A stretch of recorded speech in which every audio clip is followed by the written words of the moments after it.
Hey guys, what's happening? Welcome back to the channel. And so the Game Awards just wrapped up about 5 or 10 minutes ago.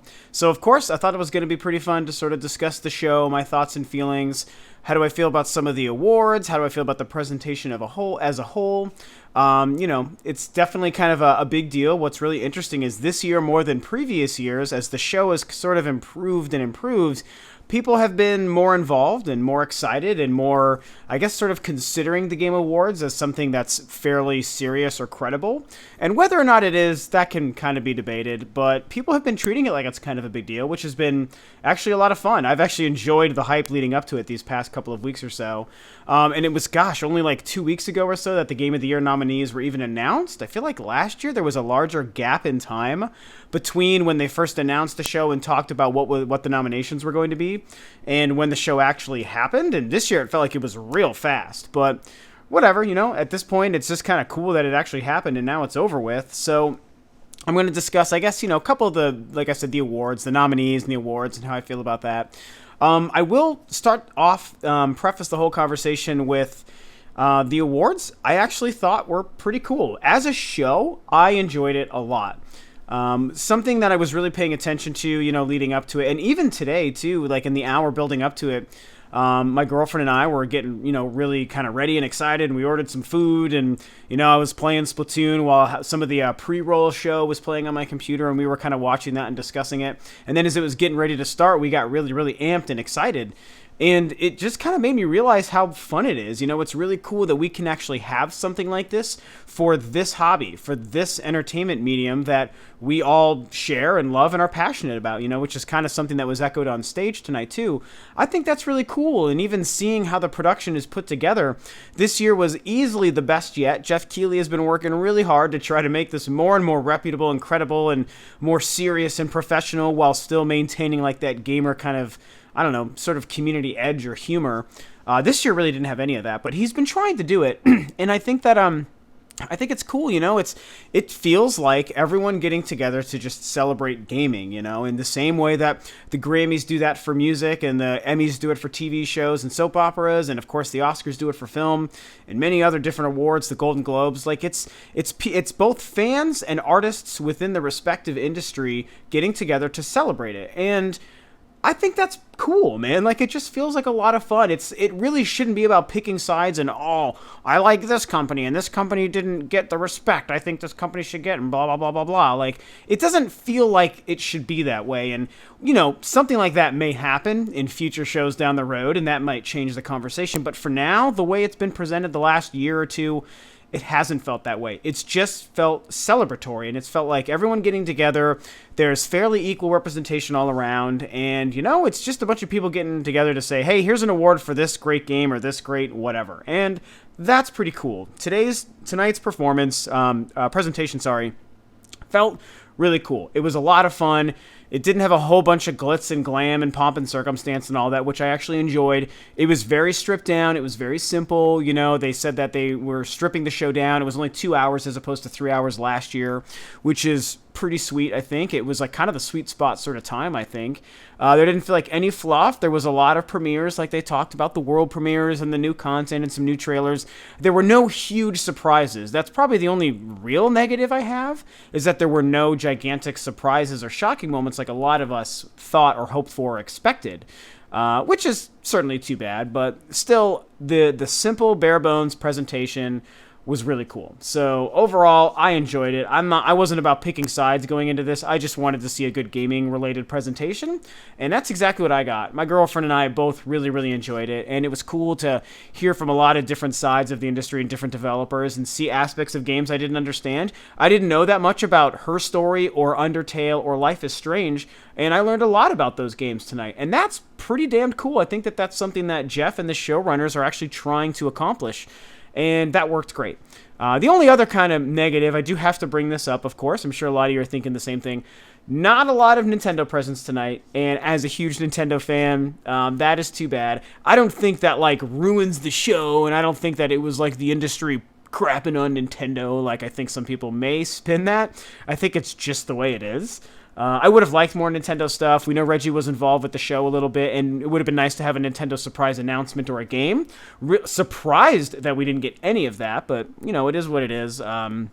At the end of the day, I still think it's cool that Reggie and Nintendo had even a small presence. Last year, they had a huge presence, and they even got to, Nintendo owned the very final moment and reveal of the show. So I feel like that's a fair trade-off to have last year's presence and to have a very minimal presence this year. That was totally fine for me, So, I don't know. I thought it was a really, really cool show. They did some neat things. As far as awards, I got kind of my list here that I wanted to go over a couple of things. Mario Maker won Best Family Game. That's pretty cool. I guess I'm totally okay with that.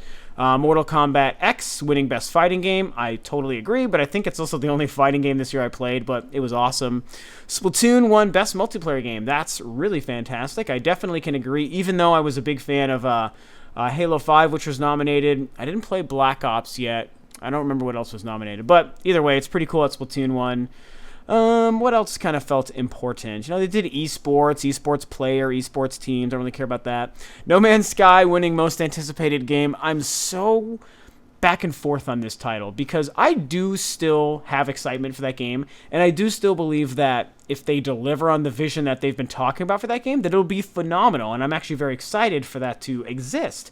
But I'm starting to just worry about that game, and a lot of other YouTubers I know share that sentiment. I just don't know if I can believe in that game anymore, so until it's out, I'm going to hold off my excitement. So it feels kind of weird to have that one win most anticipated game, but they say that one's fan voted, and if that's what the fans voted for, that's what they voted for. There was a few curious choices left off of that list. I was really surprised that Zelda wasn't on there for some weird reason, but whatever. Best Narrative, Her Story, so that is actually pretty cool. I was pulling for Until Dawn, but it's very neat that Her Story won. Very curious about that game after seeing tonight's show. I didn't really understand how that was put together with all these live-action clips of the same actress, and you can tell the story by putting together the different clips in any order, but it still tells a through narrative. That's really cool, so I feel like I'm going to try to check that one out pretty soon. Greg Miller won Trending Gamer. Totally fine with that. I love Greg Miller. Best Indie Game, Rocket League won. I didn't play Rocket League. I know it's amazing and addictive. It's not the game I wanted to win, though. I was really hoping for Ori and the Blind Forest, or right behind that, Axiom Verge. Those would have been the games I'd like to win. Games for Change, I wasn't really too into that one. Fan Creation, Developer of the Year was CD Projekt Red. So I'm not surprised CD Projekt Red won, and I know that they made an amazing game that people love, so I can't super fault that either. But I will play the fanboy a little bit here and say that of the developers nominated, and I pretty much like all the developers nominated, but Nintendo should have won, because every other developer nominated only released one game this year, I believe. I guess if you look at Bethesda, they had the console port of Elder Scrolls Online alongside of Fallout 4, but really the only new game they had was Fallout 4, which was amazing, but one game. From Software had, like, my favorite game almost ever in Bloodborne, but it's only one game. Nintendo had, like, 3 or 4 games this year that were, like, fairly big deals, I mean, Splatoon and Kirby and the Rainbow Curse, Yoshi's Woolly World, like, they've done a lot more. Super Mario Maker, one of the Game of the Year nominations as well. That's 4 games right there that are all really good games. So I'm surprised Nintendo didn't win Developer of the Year there. But I think they won last year, so whatever. I'll let it be what it is. That's fine. People love The Witcher, so CD Projekt Red won. That's fine. Best Art Direction. So glad that Ori and the Blind Forest won. Thank you. That game is phenomenal. Fan-freaking-tastic. Oh my god, Ori is so good. Absolutely won that, deserved that award. A lot of folks I know wanted a game like Splatoon or Yoshi's Woolly World to be nominated, and I do think those games deserve to be nominated for Best Art Direction, but I probably would still overall give it to Ori and the Blind Forest. Yoshi Woolly World, maybe like a close second there, but Ori and the Blind Forest legit deserve that. I played that game all the way to the end. Fantastic. Best Action Adventure Game was Metal Gear Solid 5. Not really surprising. Tomb Raider was the one I kind of expected to win that, so I'm a little bit shocked. But, Metal Gear Solid 5 is a big deal. Best Score/Soundtrack, Metal Gear Solid 5 again. They didn't really make that one like a big production on stage at all. Presentation on stage, sorry. Best Performance went to Viva Seifert for Her Story, which is fine. Again, it's not one that I actually played. And then Game of the Year. This is the big one, and I'm gonna gloat appropriately. The game that I called from the get-go, which is The Witcher 3. And I mostly am gloating about that because if y'all remember, that's a game I didn't enjoy, and I made a very polarizing video about why I didn't enjoy it. I didn't even rip it to shreds. I just discussed why it was letting me down. And that's the game that, even though I didn't like, I still knew was going to win, and it absolutely won. So you're welcome for me being correct. Now, the thing about The Witcher 3 is, and I've said this a couple of times since, so before anyone new totally tries to frickin' fillet me, for not liking The Witcher 3, I have said many times, including the video I first made, that I still know that beyond the intro of the game that totally just drove me insane, I know there's a great game in there, and I will, sometime after the new year, when I'm done with Xenoblade and Fallout and all these things, I will actually go back and play The Witcher. I'm at the point where I feel like I'll have enough time, and I'll be ready to just sink into this game and just, force myself through the beginning sort of muck and crap of that game to where I know the game will get very good. So, I'm not outright dissing the game. I just hated the beginning because the beginning was crap. But once I get through that, I really want to see what could be great about that game because I believe they made a very good game. Most people adore that game. It won Game of the Year for a reason, I'm sure, so I do want to give it a shot. Now, I know that earlier I said, there's no surprises. There weren't really any surprises. That's not entirely true. I'm glad I made this list here because there were two really pretty cool ones. The smaller of the two was the Telltale Batman game that was announced with one of the world premieres. That is freaking fantastic because Telltale can almost do no evil. Like, those guys are awesome. I love everything that they touch. And the fact that they're going to be working in the Batman universe, a comic universe, that is so fantastic. I think that they are just going to knock that out of the park. Here's the other really, really big one that made me really excited. Psychonauts 2. Wow. Why don't we have more things like that happening in the world and happening even at the Game Awards? That was, I couldn't even process what I was seeing. I was like, this can't be Psychonauts 2. Is this like a remaster, or is this like just like a download of or is this like going to be like a art book, like anything but a sequel? And it turned out to be the sequel. And, for anyone who doesn't know, a lot of younger gamers today probably won't even know, but back in 04, 05, when the first Psychonauts came out on the original Xbox and the PlayStation 2, that was a huge deal. Very popular game, won crazy awards, every critic loved it, every person who played it loved it, but it didn't sell very well. And so for years, people have been saying, where's the sequel? When are we going to get more? Hey, Tim Schafer, make this game. And it's like, no. Not enough demand. It wasn't very successful. We just can't afford to make it. But here's this other thing we're making. And people are like, boo, I want Psychonauts 2. And then out of nowhere, the game actually got shown and announced today. Holy shit. I am so freaking excited for this to be happening. And as I said on Twitter, and as I said to my girlfriend as well, this means that Beyond Good and Evil 2 better be right around the goddamn corner, or I will riot. I swear to God, I will riot in the streets and burn something if we don't actually get Beyond Good and Evil 2. The fact that Psychonauts, which had the same kind of story where everyone loved it, the critics loved it, but it didn't sell, so the sequel never happened. That's exactly how Beyond Good and Evil played out. Mizza T, my main man, Mizza T, the same thing, because I know he loves that game as well. That game, we should have the freaking sequel to that game. So I'm pumped for Psychonauts 2, but almost more because it makes me, snag on to hope again that Beyond Good and Evil 2 might actually happen. Oh my God, if the gaming gods are just in this world, they will let us have Beyond Good and Evil 2. So, okay, I'm going to shut up about that. Also, there was another Telltale game shown tonight, which was really pretty cool. It was a Walking Dead game, and it's all about Michonne, the character Michonne from the show, which is neat because it's kind of not the first, but almost the first time that the game is sort of going to be crisscrossing with the show universe. Glenn had a very small kind of feature in the first episode of the first season, which was really neat, but that was like when the show was also brand new too, so it didn't feel like that big of a deal. But now, to see a character like Michonne having her own 3-episode game is really exciting, because Michonne's a fantastic character, and they just, Telltale kills it with The Walking Dead. The Walking Dead is what gave them their name, and so I'm really excited for that. It's unfortunate, because when it started, I was like, oh my God, is this season 3? And I thought for sure it was going to be season 3. I was like, oh my God, maybe Clem's way grown up. And then I was like, wait a minute. I heard her talk. I was like, wait a minute. That's not Clem. That's Michonne. And that's exactly what it turned out to be. So that's pretty cool. I'm really, really excited for that. One of the best characters.